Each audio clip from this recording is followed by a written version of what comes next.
जी, अस्सलाम वालेकुम। I welcome you all to YouTube channel. हम देख रहे हैं चंपावत की मैटिंग सीरीज़ और आज जो है हमारी 4th एपिसोड है।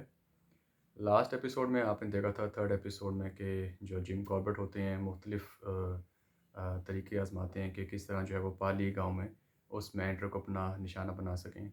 कुछ देर के लिए वो साड़ी भी पहनते हैं ताकि औरत को देख के ज़्यादा जल्दी अट्रैक्ट होता है टाइगर्स, और कभी वो घास काटते हैं। लेकिन बस एक बार उनको बस फ़ील होता है कि जैसे कि एक टाइग्रेस ने उन्होंने शायद देखा है या कहीं बुशेस में मौजूद थी, झाड़ियों में, लेकिन वो इवेंचुअली कहीं न कहीं जो है वो उसको ढूँढ नहीं पाती और कहीं उनको कामयाबी नहीं मिलती। तो फ़ॉर्मली वो फिर एक ये डिसीज़न लेते हैं कि क्यों ना मैं चंपावत टाउन में वापस जाऊँ और वहाँ पे जो है वो इस टाइग्रेस को सर्च किया जाए। तो वो जो है वो अपने सेवकों के साथ, अपनी टीम के साथ रवाना हो जाते हैं चंपावत के लिए। और वहाँ पे ख़तरा भी होता है क्योंकि जिस जगह वो जा रहे होते हैं मेंढर का जो है वो सारा एरिया होता है। तो सारे गाँव वाले उनसे रिक्वेस्ट करते हैं कि आप अपना ख़्याल रखिएगा, और उनकी ख़्वाहिश होती है कि इनको कॉर्बेट साहब को अपने इस मिशन में कामयाबी मिले। ख़ैर, ये अपना सफ़र जब स्टार्ट करते हैं तो धूना घाट में जाके बीच में ये थोड़ा स्टे करते हैं और वहाँ पे अपना लंच करते हैं और फिर दोबारा से अपनी पैदल यात्रा को स्टार्ट करते हैं। जब थोड़ी देर ये पहुँचते हैं आगे तो इनको कुछ 5 से 6 लोग जो हैं वो नज़र आ रहे होते हैं, और वो झुंड होता है लोगों का, ग्रुप्स में चल रहे होते हैं क्योंकि मैनीटर से बचने के लिए एक इवेंचुअली यही तरीका होता है कि आप जो हैं वो ग्रुप्स में चलें। खैर, वो लोग इनको मिलते हैं तो इनकी जब सलाम दुआ आपस में होती है, थोड़ी शनासाई होती है, तो वो बताते हैं कि हम गाँव वाले हैं, और जब मैनीटर का तज़किरा निकलता है आदमखोर का, तो वो कहते हैं कि अभी जो 5 से 6 हज़रात जो होते हैं, वो बताते हैं कि हमने कुछ दिन पहले ही इस टाइग्रेस को देखा है, जो कि बहुत ही एक खौफ़ वाला हमने मंज़र सारा वहाँ देखा और मौका पाया। वो देखते हैं कि हम इस तरह ही बाज़ार जा रहे थे, रास्ते में हमने किसी लड़की की जो है वो चीखों की आवाज़ सुनी, और जब हमने थोड़ा-सा मज़ीद चल के आगे देखा तो देखा एक खौफ़नाक मंज़र है, एक दहशत भरा मंज़र है कि एक आदमखोर बाघिन ने, जो कि टाइग्रेस है, उसने एक लड़की को जिसके जिस्म पे कपड़े नहीं हैं, उसको अपने मुँह में उठाया हुआ है, और वो ज़िंदा है और चीख रही है और चिल्ला रही है कि कोई मेरी मदद कर दे। एक साइड पे जो है वो एक जानिब उसके जो है वो बाल झुके हुए हैं, और दूसरी जानिब उसकी जो है वो टाँगें झुकी हुई हैं, और टाइग्रेस उसको जो है बीच से पकड़ के लेके जा रही है। और इन सब में इस दहशत के मारे, खौफ़ के मारे इतनी भी हिम्मत नहीं हो पाती कि ये उसके लिए कुछ कर सकें, क्योंकि अगर वो उसको छोड़ती तो इनके ऊपर झपट पड़ती, जो कि इनके लिए बहुत मुश्किल ही होता।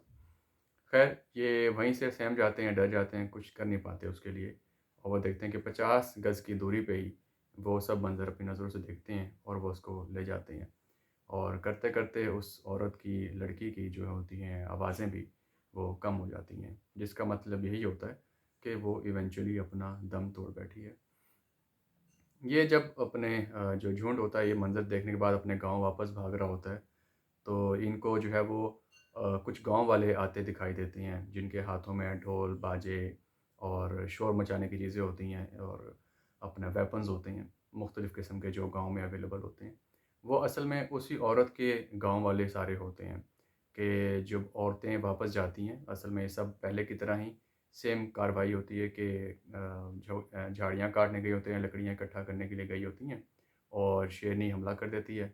बाकी औरतें वापस जाती हैं और गाँव वालों को बताती हैं, तो वो झुंड जो आ रहा होता है, तो वो इन 5 से 6 लोगों के जो होता है ग्रुप इसको मिल जाता है।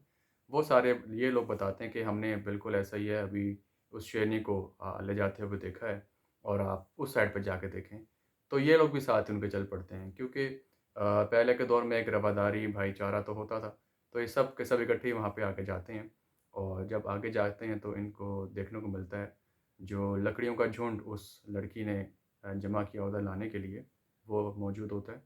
तो वहीं से ऑनवर्ड्स ये मज़ीद आगे जाते हैं और शोर मचाते हुए, ढोल बाजे करते हुए, और जब आगे बढ़ते हैं तो कहीं न कहीं शेरनी की इनको आवाज़ आती है, जो कि डिस्ट्रैक्ट हो चुकी होती है, और इनके इस आवाज़ के शोर से डर के वो क्या करती है कि बॉडी को एक पत्थर पे रख के भाग जाती है। और जब ये मज़ीद आगे जाते हैं तो देखते हैं कि उस औरत की, लड़की की बॉडी वहाँ मौजूद होती है, खून में लथपथ होती है, और जो शेरनी होती है वो उसके जिस्म से सारा खून चाट लेती है, लेकिन खा नहीं पाती क्योंकि उसको मौका नहीं मिल पाता और वो डर के भाग जाती है उस वक़्त। ख़ैर मज़ीद ये आगे उसकी बॉडी रिकवर करके वो फिर जो है वापस चले जाते हैं गाँव वाले। तो ये सारी स्टोरी वो जो 5 से 6 लोगों का ग्रुप मिला होता है कॉर्बेट साहब को रास्ते में, वो उनको बताते हैं। और इस तरह की बहुत सी मज़ीद स्टोरीज़ होती हैं जो कि इनको सुनने में मिलती रहती हैं कॉर्बेट साहब को। ख़ैर ये कॉर्बेट साहब अपने सेवकों के साथ अपना जर्नी मज़ीद कंटिन्यू करते हैं और आ जाते हैं चंपावत के डाक बंगलों पे। वहाँ पे तहसीलदार इनका वेट कर रहे होते हैं। पहले से असल में ये लेटर भेज देते हैं तहसीलदार को कि मैं वहाँ पे आऊँगा। तहसीलदार इनसे मिलते हैं और कंडीशंस के बारे में बताते हैं कि कोई नेक्स्ट किल हुआ हो या कोई जो वहाँ पे ताज़ा वाक़या हुआ हो। और तहसीलदार इनको ये भी सजेस्ट करते हैं कि आप ऐसा कीजिए, आप इस डाक बंगलो में ना ठहरिए। साथ ही एक और डाक बंगला है, वहाँ पे ठहरिए क्योंकि उसकी विसिनिटी में, उसके गिरदो-नवाह में कार्रवाइयाँ ज़्यादा होती रही हैं, तो वो आपके लिए ज़्यादा फ़ीज़िबल रहेगा। ख़ैर ये तहसीलदार और जिम कॉर्बेट साहब अपने टीम के साथ वहाँ पहुँच जाते हैं दूसरे वाले डाक बंगलों में। वहाँ बैठते हैं, रेस्ट करके चाय पीते हैं और इसी देर में देखते हैं कि कुछ गाँव वाले इनके पास भागते हुए आ रहे हैं। वो गाँव वाले इनको बताते हैं कि कुछ देर पहले एक शेर ने मार दिया है एक बछड़े को। तो ये इनके लिए एक अपॉर्च्युनिटी होती है और फ़ौरन ये इसको ग्रैब करना चाहते हैं। तो कोई मौका ज़ाया किए बगैर जिम कॉर्बेट साहब फ़ौरन अपनी राइफ़ल लेके अपने लोगों के साथ और उन गाँव वालों के साथ उस ओर भागते हैं जहाँ पे ये वाक़या हुआ होता है। लेकिन तहसीलदार यहाँ पे नहीं जाते, उनको कुछ काम होता है। ख़ैर जिम कॉर्बेट साहब वहाँ पहुँचते हैं और देखते हैं, जायज़ा लेते हैं, तो वो बछड़े से थोड़ी-सी बड़ी उम्र की एक काऊ होती है और उसके जो इर्द-गिर्द वो पग मार्क्स देखते हैं, फुटप्रिंट्स देखते हैं, तो उससे उनको आइडिया हो जाता है कि ये टाइग्रेस नहीं है, ये शेरनी नहीं है, ये बाघिन नहीं है, ये तो एक लेपर्ड का अटैक है। तो वो उस गाँव वालों को इसके बारे में इन्फॉर्म करके वापस आ जाते हैं कुछ इनाम की रकम देके, क्योंकि इवेंचुअली उनका काम किसी लेपर्ड को मारना नहीं, सिर्फ़ एक मैन ईटिंग टाइगर को मारना ही है, ताकि वो जंगली हयात के वो दुश्मन नहीं होते और सिर्फ़ लोगों को बचाना चाहते हैं। वो इवेंचुअली अपने डाक बंगलो में वापस आते हैं और अभी दिन का कुछ टाइम मौजूद होता है, रिमेनिंग होता है, तो वो उसको यूटिलाइज़ करना चाहते हैं। वो आज आस-पास के जो लोग होते हैं उनसे पूछते हैं कि मज़ीद कोई ऐसा हिंट, कोई क्लू जो कि इनको हेल्प आउट कर सके उसको फाइंड करने में टाइग्रेस को। तो बताते हैं एक झरना यहाँ पे मौजूद है, पानी का फ्लो, वहाँ से जो है वो आप जाके आप देख सकते हैं। तो ये वहाँ जाते हैं अपनी टीम के साथ और देखते हैं कि वहाँ पे फ्रेश पग मार्क्स तो नहीं होते, अलबत्ता 3 से 4 दिन पुराने पग मार्क्स वहाँ मौजूद होते हैं। और वहाँ पे लेकिन जब ये उन पग मार्क्स को देखते हैं तो वो उस बाघिन के नहीं होते, किसी डिफरेंट बाघिन के होते हैं, टाइग्रेस के होते हैं। यहाँ मैं आपको फिर से एक बात बता दूँ कि यही इनकी खूबी थी जिम कॉर्बेट साहब की, शिकारी साहिबान की, और जो बाकी भी शिकारी थे, कि इनकी इतनी एक्सपर्टाइज़ होती थी कि ये उसके पग मार्क्स से ही आइडिया ले लेते थे कि आया कि ये मेल है, फीमेल है, आया कि ये वही है जिसको हम देख रहे हैं या नहीं। क्योंकि हर जो है, जिस तरह हमारे फिंगरप्रिंट्स डिफरेंट होते हैं हर इंसान के, इस तरह जो पग मार्क्स होते हैं वो टाइगर्स के, टाइग्रेसेस के डिफरेंट होते हैं। तो ये उसे गेज कर लेते हैं, उसको काउंट कर लेते हैं कि आया कि हमारा वाला ही शिकार है या नहीं। तो ये वो आदमखोर के निशान नहीं होते और इवेंचुअली फिर ये वापस आ जाते हैं अपने डाक बंगलों पे। जब ये वापस आते हैं तो कुछ देर बाद तहसीलदार इनको जॉइन कर लेते हैं, जो कि कह के गए थे कि मैं आपको थोड़ी देर में जॉइन कर लूँगा। अब तहसीलदार और ये बैठते हैं शाम में, कप कॉफ़ी का पीते हैं और उसके बाद अपनी गप लगाते हुए, जैसे ही आप कह लीजिए कि शाम का टाइम होता है, तो तहसीलदार एकदम घबरा के उठ जाते हैं और वो कहते हैं मैं चलता हूँ, आपसे इजाज़त चाहूँगा। तो कॉर्बेट साहब कहते हैं आप कहाँ चल दिए हज़ूर? अभी तो आपने मुझसे कहा था कि आप यहाँ पे स्टे करेंगे जब सुबह बात हुई थी। तो वो कहते हैं नहीं, मुझे कुछ ज़रूरी काम है, मैं कोई भी बहाना करते हैं कि मुझे वापस जाना होगा। तो कॉर्बेट साहब इसमें बहुत तजस्सुस में आते हैं और सोचते हैं कि इस इलाके में जहाँ लोग झुंड में चलते हैं, ये सिर्फ़ अपने एक आदमी के साथ जाना चाह रहे हैं।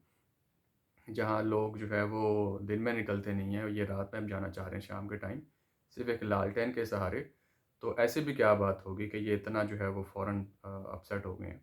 तो कहीं न कहीं उनको बात को खटक रही होती है, लेकिन तहसीलदार जो हैं वो मानते नहीं हैं कोई भी बात और वो कहते हैं कि नहीं, मुझे आप इजाज़त दीजिए, मैं आपको सुबह ही मिलूँगा।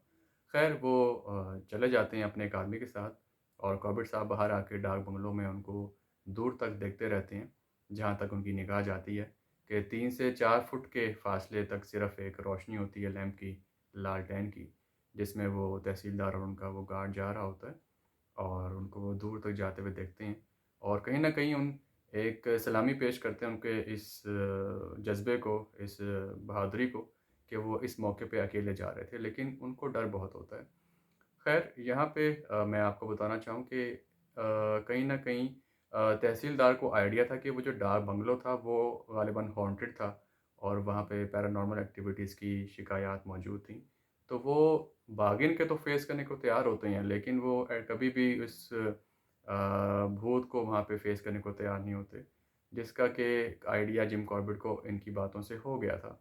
और यहाँ पे मेंशन तो नहीं करता है जिम कॉर्बेट कभी, लेकिन बाद में बहुत सी जगहों पे इस चीज़ को डिस्क्लोज़ किया गया है कि इनके साथ वहाँ पे रात को कुछ ऐसी एक्टिविटीज़ हुई जो कि नॉर्मल नहीं थी और ये घबरा के उठ जाते हैं, बाहर आते हैं जब रात सोते हैं, तो इनके सारे सेवक आ जाते हैं, इनको सँभालते हैं और उसके बाद इनको रिलैक्स करके फिर भी ये जो हैं वो उस कमरे में वापस नहीं सोते, ये बाहर वरांडा में ही सोते हैं उस डाक बंगलो के।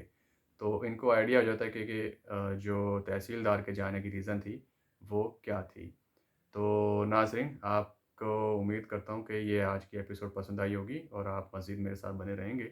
तो इंशाल्लाह नेक्स्ट एपिसोड में आपसे ज़रूर मुलाकात होगी। तब तक के लिए अपना ख़्याल रखिएगा।